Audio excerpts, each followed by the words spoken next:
Alors la France met-elle assez de moyens dans la balance? Eh bien, on va poser tout de suite la question à notre invité. Bonjour Dimitri Carbonel. Bonjour.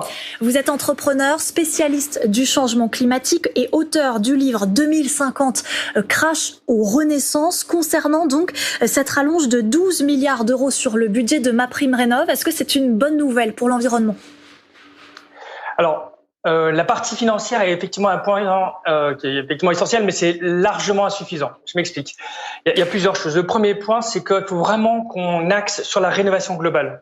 Un des gros problèmes qu'il y a au niveau de la rénovation, enfin de la MaPrimeRénov', c'est qu'une grosse partie a été faite soit pour du chauffage, pour remplacer le chauffage, environ 2/3, ou un peu de la petite isolation. On sait bien que si on veut vraiment avoir un impact et réduire fortement les passoires thermiques, il est absolument nécessaire aussi de faire de la rénovation globale. Ça coûte plus cher, mais je veux dire, sinon on n'y arrivera pas. Ça, c'est une première chose. La deuxième chose aussi, c'est qu'aujourd'hui, il n'y a pas d'audit avant et après qu'on ait fait les rénovations.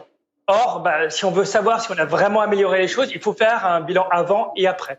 Et enfin, et ça, vous l'aviez dit effectivement au niveau du reportage, aujourd'hui, les filières sont pas organisées en termes de nombre de personnes sachant faire des rénovations globales, ou même en termes de formation globale sur ces sujets-là, il y a un manque cruel. Donc, il faut mettre beaucoup plus d'efforts. Donc, on voit bien que c'est pas uniquement donner de l'argent, il faut avoir une vision qui soit beaucoup plus globale en intégrant ces dispositifs-là. Seulement 2500 passoires thermiques rénovées. On rappelle que les passoires thermiques, ce sont ces logements très énergivores et qui sont souvent très mal isolés. 2500 passoires thermiques seulement rénovées. On est loin du compte aujourd'hui. Ah oui, il faut bien savoir qu'il y a environ 5 millions de logements aujourd'hui qui sont des passoires thermiques. Et donc, il y a un plan pour qu'il n'y ait plus aucune passoire thermique d'ici 2030. Donc, ça veut dire environ 500 000 logements qui soient rénovés donc tous les ans. Évidemment, il y a vraiment un enjeu de massification. D'ailleurs, il y a eu un rapport de la Cour des comptes à ce sujet. Et la question, c'est est-ce qu'on en fait beaucoup plus, ou on en fait potentiellement de moins bonne qualité, ou meilleure qualité, mais moins.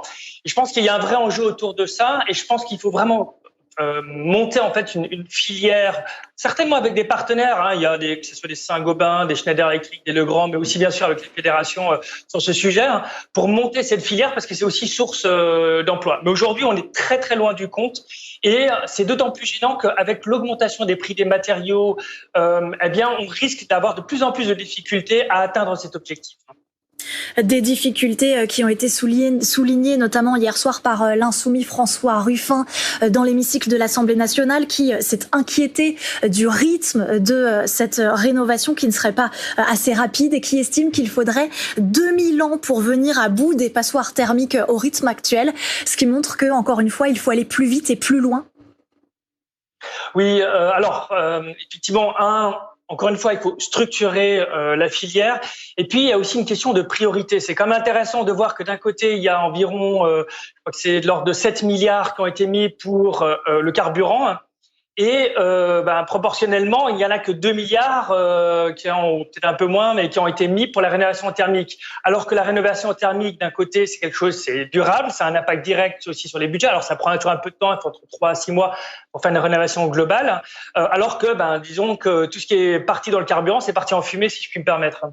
Ces solutions que vous venez d'évoquer, est-ce que vous les avez développées dans votre livre? On rappelle que vous êtes l'auteur d'un livre qui s'appelle 2050 Crash ou Renaissance.